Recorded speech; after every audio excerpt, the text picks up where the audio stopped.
Bonjour tout le monde et bienvenue au Mon Corvo pour une théorie sur un des personnages les plus mystérieux du manga, le grand Shanks. Avec Luffy, il fait partie des 2 premiers personnages à apparaître dans le manga, et rien que ça fait de lui un des personnages les plus importants de l'histoire. Les fans posent beaucoup de questions sur le roux, mais nous n'avons toujours aucune réponse, ou presque. Restez donc bien jusqu'à la fin de la vidéo, car nous allons dans cette théorie décortiquer tout ce que nous savons sur l'empereur. Et juste avant de commencer, nous aimerions vous remercier pour vos retours sur nos précédentes vidéos. Nous nous efforçons, chaque jour, de vous apporter un contenu intelligent et construit, et quand nous voyons que vous faites pareil en commentaire, nous nous disons que c'est la plus belle des récompenses. Vous êtes de plus en plus nombreux à vous abonner à notre chaîne et on n'en revient toujours pas. On approche bientôt des 50 000 abonnés, c'est tout simplement incroyable. Aujourd'hui, nous allons donc nous pencher sur Shanks et sa réelle puissance. A-t-il un fruit du démon ou un haki surpuissant? On a fait la synthèse pour vous et ça risque fort de vous étonner. C'est parti!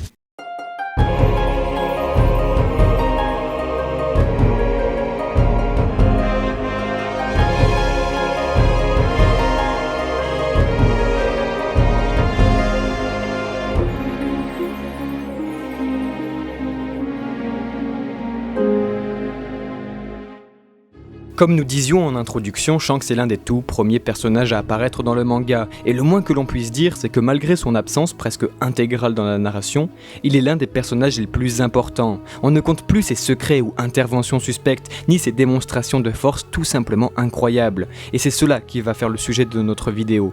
Comment se fait-il que malgré son apparence et son caractère, Shanks fasse partie des Yonko, au même niveau donc que Kaido, Barbe Noire, Big Mom et même Barbe Blanche? Essayez de vous souvenir, nous n'avons jamais vu Shanks en difficulté. Quand ce dernier arrive sur le Moby Dick, il n'hésite pas une seule seconde à affronter Barbe Blanche en 1 contre 1. Il va falloir donc vraiment garder ce moment en tête. En effet, Oda a essayé de nous montrer quelque chose durant cette scène et nous allons en parler un peu plus tard dans cette théorie. Il faut aussi prendre en compte que Mihawk est l'un de ses principaux rivaux. On dit même qu'avant qu'il perde un bras, les 2 épéistes se lançaient souvent des duels pour savoir qui était le plus fort.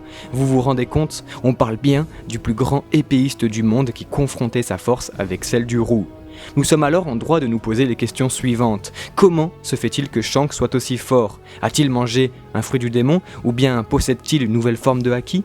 Premièrement, nous devrons trancher entre le choix du fruit du démon et du haki, car même si les 2 sont possibles, ça n'en reste que très peu probable. Nous pensons, au Mon Corvo, et nous ne sommes pas les seuls, que Shanks est en relation directe ou indirecte avec le temps, et que ce dernier en a la maîtrise ou presque. Vous allez voir que c'est fort possible.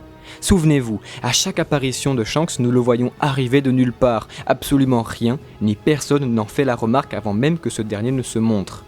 L'exemple le plus connu est celui de Marineford. L'empereur arrive sans prévenir pour arrêter la guerre et par la même occasion l'attaque d'Akainu. Et oui, Akainu, même l'amiral n'a absolument rien vu venir. Mais il y a un autre exemple qui touche Shanks et son équipage. Et pour ça, il faut revenir au tout début du manga, dans le tout premier chapitre. C'est en relisant encore et encore le manga que nous nous sommes empressés de faire cette vidéo car cet élément est juste incroyable. Nous nous devions de vous en parler. C'est à Fushia, alors que Luffy est enlevé par le bandit des montagnes Iguma, que Shanks arrive littéralement de nulle part, surprenant même Makino et le maire du village. Et ce n'est pas tout, alors que la place est cernée par les bandits, Lukiru, membre important de l'équipage, apparaît lui aussi de nulle part pour protéger son capitaine. Alors bien sûr, tout ceci est très shonen et pour les sceptiques, je rappelle que nous sommes dans One Piece et que même s'il ne faut pas voir partout des indices dans le manga, on ne peut nier que ce passage est très intriguant car très peu conventionnel. Ici, nous avons une volonté de faire apparaître de nulle part ce personnage, absolument comme un Marineford. Comme au tout début du manga, tout le monde était persuadé que Shanks, tellement charismatique, pouvait faire fuir le monstre de la baie, ce qui était dépendant au code de l'esthétisme shonen. Et personne n'avait jamais imaginé qu'il s'agirait en réalité du haki des rois, ce qui répond alors à une logique propre au manga. Rien n'est laissé au hasard, alors pourquoi cela ne s'appliquerait pas aux pages précédentes? Et Shiroda est bien entendu au courant des codes du shonen et sait très bien alors comment écrire et dessiner une bonne histoire, mais il va beaucoup plus loin que ça en brisant ces codes. C'est pourquoi One Piece mérite plusieurs lectures, car à la première, nous pensons seulement voir arriver un personnage ultra charismatique, comme dans les autres shonen, alors qu'il n'en est rien, car à la seconde lecture, alors que nous sommes beaucoup plus au courant de comment fonctionne le monde dans One Piece, que nous pouvons alors être intrigués par cette façon d'entrer en scène. Car bien sûr que tout ceci reste purement esthétique, les personnages de shonen arrivent toujours de nulle part, mais ici c'est différent. Peut-être qu'Oda n'avait peut-être pas tout prévu dès le premier chapitre, il faut bien le prendre en compte, mais rien ne laisse à croire qu'il n'a pas décidé d'utiliser cet esthétisme pour ainsi briser les codes. D'ailleurs, nous en parlions en détail dans une autre vidéo, nous vous conseillons vraiment de la regarder pour comprendre comment Oda, via les accords tacites entre lecteurs et mangaka, arrive à briser les codes du manga shonen et en faire quelque chose de plus grand, notamment avec son personnage principal, en nous surprenant à chaque fois. C'est en ayant alors un tour d'avance sur le reste des mangaka que Oda arrive à aller plus loin, car il joue avec l'esthétisme même du shonen classique, et c'est une chose fondamentale à connaître avant de faire toute théorie. Tout est propre à la volonté du mangaka à jouer avec ses lecteurs. Mais revenons sur Shanks, car vous allez voir que ce n'est que le début. Avant même que la grande guerre de Marineford ne commence, un rapport est fait à l'amiral en chef Sengoku, et nous apprenons, via ce rapport, qu'au même moment où Ace va être exécuté, Kaido tente d'attaquer Barbe Blanche. Mais un homme arrête encore une fois le conflit et empêche alors Kaido de partir du Nouveau Monde.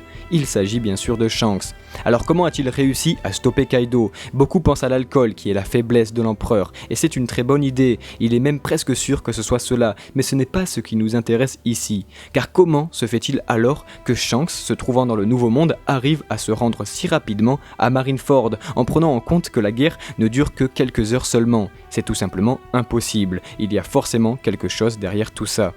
Nous pouvons donc partir du postulat que Shanks et son équipage sont liés d'une quelconque manière au temps, et c'est là qu'il va falloir être extrêmement précis. Nous pensons au Mont Corvo que Shanks possède sa propre temporalité et que grâce à cela il peut se rendre où il veut à n'importe quel moment, et cela dès le tout premier chapitre de One Piece. Shanks se retrouverait alors sur une autre bande temporelle parallèle aux autres, pouvant se mouvoir à sa guise d'un point A à un point B plus vite que la normale, se déplaçant lentement et pourtant extrêmement rapidement, comme Mercure et la Terre autour du Soleil, car si nous avons l'habitude d'avoir 365 jours dans une année, sur Mercure, nous aurions 2 ans en une journée. Il en va de même pour Shanks et son équipage. Il faut absolument tout prendre en compte pour parler d'un sujet aussi complexe et l'analyser en profondeur, et c'est là qu'il y a un problème, car c'est très dur avec le personnage de Shanks. En restant le plus pragmatique possible, nous pouvons dire qu'il y a 2 possibilités, fruit du démon ou Haki. Beaucoup pensent qu'il s'agit des pouvoirs d'un fruit du démon et donc celui du temps. On y a bien réfléchi et c'est tout simplement impossible. Si un fruit du démon existerait, le monde de One Piece serait totalement chamboulé et la logique interne du manga n'existerait plus. En effet, le Yami Yami no Mi, connu pour être un des plus puissants de tous avec le Gura Gura no Mi, ne serait d'absolument aucune utilité face au temps, car absolument rien ne peut l'arrêter. Imaginez alors même l'éveil de ce fruit du démon, on pourrait facilement parler de paradoxe ou autre voyage temporel. Ce serait totalement illogique et même très décevant d'avoir ce genre de pouvoir dans One Piece, car cela reviendrait à avoir un véritable dieu sur Terre, rien ni personne ne pourrait l'atteindre. De plus, comment Shanks aurait-il pu sauver alors Luffy dans l'océan ? Une hypothèse est alors beaucoup plus probable, celle du Haki. Et oui, le Haki, et pas n'importe lequel. Depuis le début du manga, Shanks est présenté comme un monstre de puissance, et son Haki est très souvent mis en valeur par le mangaka, et c'est là que nous allons retourner sur le Moby Dick. Alors que Shanks s'impose sur le pont du navire, ce dernier arrive avec une aura surpuissante, un Haki des rois tellement puissant qu'il fait évanouir la moitié de l'équipage, et va jusqu'à même détériorer physiquement le Moby Dick. Vous vous rendez compte, c'est la première fois que nous voyons dans One Piece un Haki pouvant détruire de la matière, et ce n'est pas tout. Barbe Blanche, non convaincue et agacée, attaque Shanks, et nous avons alors un nouvel indice de la part du mangaka, le ciel se déchire en deux. Nous pouvons donc être sûrs que c'était la toute première apparition, bien qu'implicite, d'un choc de Haki, et même Haki des rois, présenté plus tard à Dressrosa. Il y a encore un indice, et encore une fois il se trouve dans le tout premier chapitre, lorsque Shanks arrête le monstre de la baie en utilisant son Haki des rois. Ici aussi on pourrait très bien parler de charisme et de technique de mangaka pour rendre un personnage ultra badass, car personne à l'époque n'avait parié sur un Haki des rois, pourtant présenté 500 chapitres plus tard. Oda nous dévoile pour la toute première fois non pas le Haki des rois, mais le Haki tout court, avec le personnage de Shanks. Un dernier indice qui nous conforte d'ailleurs beaucoup est le personnage de Katakuri et son Haki de l'observation tellement maîtrisé qu'il arrive à voir dans le futur.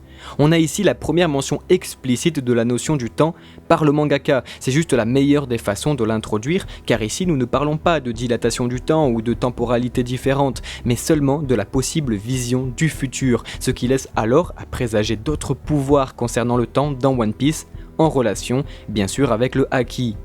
C'est pourquoi nous sommes persuadés au Mont Corvo que l'équipage de Shanks est lié au Haki et que chacun a la possibilité de se mouvoir dans une temporalité différente, restant soumis aux lois physiques de ce monde. Nous ne parlons donc en aucun cas de téléportation.